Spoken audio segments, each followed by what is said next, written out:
There's much more to good design than just the Fibonacci sequence, although that's a great starting foundation. Let's explore some other aspects of what makes watches so special. Welcome back to HoroLogical.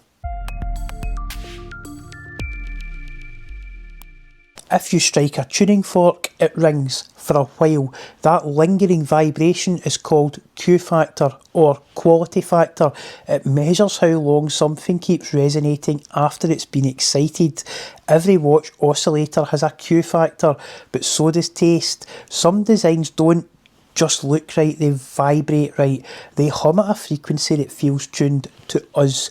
Today we're going to find out why certain watches, sneakers, sounds and even flavours all seem to share a hidden inner rhythm that makes them special, because HoroLogical might just be the hidden Q factor of Watch YouTube. In physics, Q factor measures energy efficiency, how sharply something resonates. In watches, it governs the balance wheel's oscillation, the purity of a quartz crystal's frequency, even the ringing tone of a sonnerie au passage complication. Christopher Ward bel canto. But outside of acoustics engineering, the same rule applies to aesthetic resonance, when form, function and feeling align so precisely that you can't quite explain why it works, only that it does. I call that latent resonance, the invisible tuning between design, culture and emotion. And when that tuning is perfect, you have found strong, hidden Q factor. Take watches and sneakers, two completely different worlds united by performance you can wear. Both translate engineering into identity. Rubber, carbon, titanium, knit, different materials, same mission, grip, flex, resilience. When you snap a diver's clasp or lace a shoe, you're performing the same ritual, securing precision to your body. Limited edition drops, that's just the Q factor of culture, timing, scarcity, anticipation. When a watch launches at midnight on Hodinkee and sells out in 3 minutes, it's not just marketing, it's resonance. It literally pulses through the community. The Submariner and the Air Jordan 1 sneakers, they share a sense of functional heritage turned symbolic power. Although the Blancpain 50 Fathoms and the New Balance 650, they both came first. The same synergy, but a different, more niche resonance, a different style of Q factor, no less important, but noticeably different. They all began as tools. Some became absolute totems, others not so much.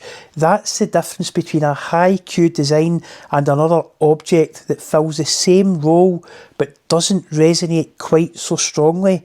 They still have their place, just not at the pinnacle of desire. They appeal to a more contrarian personality. And ironically, that can be a good thing too, depending on your own personal Q factor sensitivity. Humans read objects like sentences. We look for rhythm, contrast and balance. Design theorists call this Gestalt perception. We seek harmony between separate elements. A well-designed diver, think Seiko SKX. It feels intuitive because every element aligns with the body. Crown at 4 o'clock, it avoids the wrist bone. Indices are bold enough for a split-second glance. The bezel has the same tactile logic as the tread in a car tyre or the grip tape in a skateboard. Sneaker panels, camera grips, even bicycle handlebars, they follow identical heuristics function that feels inevitable. That's the hidden grammar of ergonomics. Design that disappears because it's already in tune with our senses. In food, umami is that savoury harmony that you can't quite define. Design has the same phenomenon, unexpected combinations that satisfy. A bronze case that patinas against turquoise loom, for example, a dress watch on a natal strap, matte dial with gilt accents. They shouldn't work, and yet they create tension and a strange, desirable harmony, an unctuous kind of savoury treat that is often enhanced by powerful accompaniments like wasabi or perhaps a sweet acidic chutney. The Bulova Marine Star in brushed steel with its brutalist angles next to that refined dark blue bezel, that's visual umami. industrial but elegant in the same glance. So is an Omega Seamaster on a NATO strap, or a Panerai Luminor on rubber. Luxurious form meeting tool-forward purposeful intent. Our eyes crave that push-pull. That's umami in design, the Q factor of surprise. To decode your own personal resonance for objects, test for LINK, link. Legacy. Does it carry a story worth knowing and telling? A Blancpain 50 fathoms hums with decades of dive history. Intent. Was it built for clear purpose? The SKX wasn't a decorative piece, it was a 6425 ISO rated reliable dive watch that real divers knew could take the odd knock and return for more dive after dive. Needs. Does it meet human ergonomics beautifully? The Grand Seiko SBGA 211 Snowflake, it uses titanium not for hype but for lightness and on-wrist comfort. That's sympathy and materials choice. And K, kudos. Does it form respect across multiple contextual planes? When a G-Shock is on the wrist of a rescue diver or a rapper, that's cultural bandwidth. That's wide cultural bandwidth across a huge spectrum. The stronger the link, the stronger the Q factor.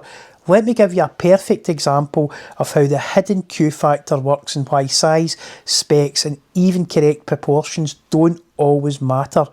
Take the Bulova Lunar Pilot. People always say it wears huge, and they're right, it does. It's big, it's an unapologetic slab of a watch with real wrist presence, and in strict ergonomic terms, yes, its oversized footprint does have a little bit of, it does detract from a little bit of its pure Q factor, but here's the truth. A collection made entirely of 40mm cases with 20mm lug widths isn't really a collection. It's the same watch repeated over and over and over again. The Lunar Pilot earns its place for a completely different reason, because despite its size, despite its stance, despite everything the specification sheet tells you, Commander Dave Scott wore the original Bulova chronograph on the lunar surface, Apollo 15 EVA-3, the only privately owned watch ever worn on the moon, and the only confirmed non-Omega to reach the lunar surface and return fully intact and fully functional. That single fact injects the Lunar Pilot with a Q factor that completely overrides any negativity you could attach to its size. This is a watch you wear intentionally, not because it's ergonomically perfect, but because it carries identity, meaning and historical gravity. Here's where the Q factor gets even more interesting though. The Bulova Lunar Pilot sits in the same philosophical place as the Seiko Speedtimer Pogue reissue.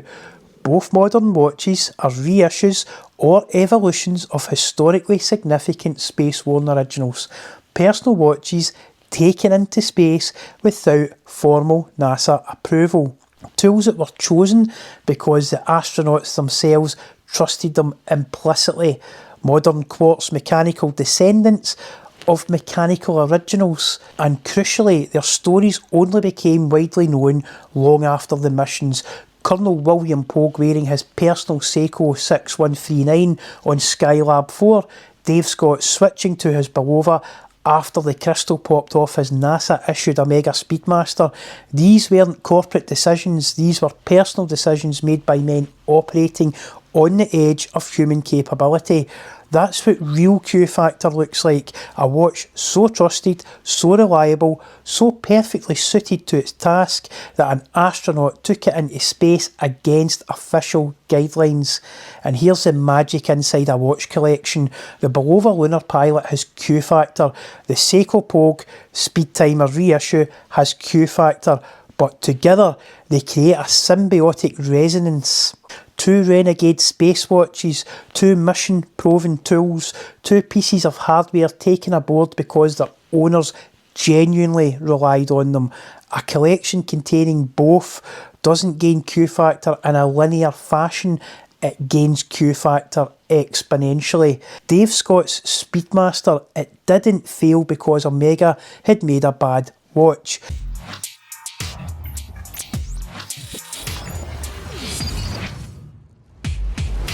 The crystal popped off after an extended EVA, with the watch exposed to temperature extremes at the edge and likely beyond what NASA had originally qualified that watch for. This kind of real world stress, crystals popping, watches pushed past their tested envelope, reinforces exactly why Omega had already begun developing the Project Alaska Speedmaster, an experimental design with a red anodized thermal shroud engineered to survive brutal temperature swings in lunar service, a genuine engineering response to real off-world conditions. So the Bulova Lunar Pilot didn't just survive the moon, it survived an environment where even NASA's most trusted wrist-worn timing instrument reached its operational limits, and that makes its Q factor almost unmatched. Resonance isn't just physical, it's emotional persistence. Why do we keep thinking about a watch we once saw in a shop window? Because its vibration matched our own. I've spoken at length now about my family connections to the Scottish Westclocks factory, creating mechanical alarm clocks that would tick in bedside tables all around the world. Decades later, when I hold a vintage Westclocks alarm clock, it resonates on a much deeper frequency. Heritage, family, time itself, that's real hidden Q factor. When mechanics synchronise with memory, a watch can become a tuning fork for personal association and history.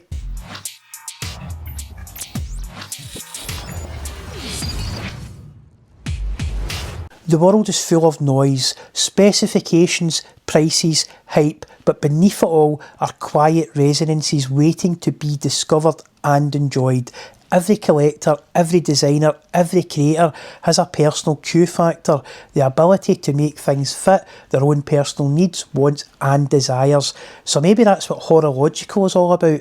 We're not chasing the loudest signals here, but learning to keep the personal one alive. Horology meets harmony, if you like. So stay tuned, get subscribed, click that like button, be the Q Factor curator in your own story.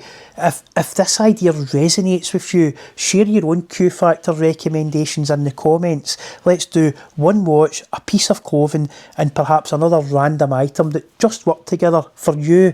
And if you've just discovered this channel, get subscribed, because this isn't just another watch channel, it is absolutely the hidden Q Factor of watch YouTube. And remember, watch collecting isn't logical, but it is HoroLogical.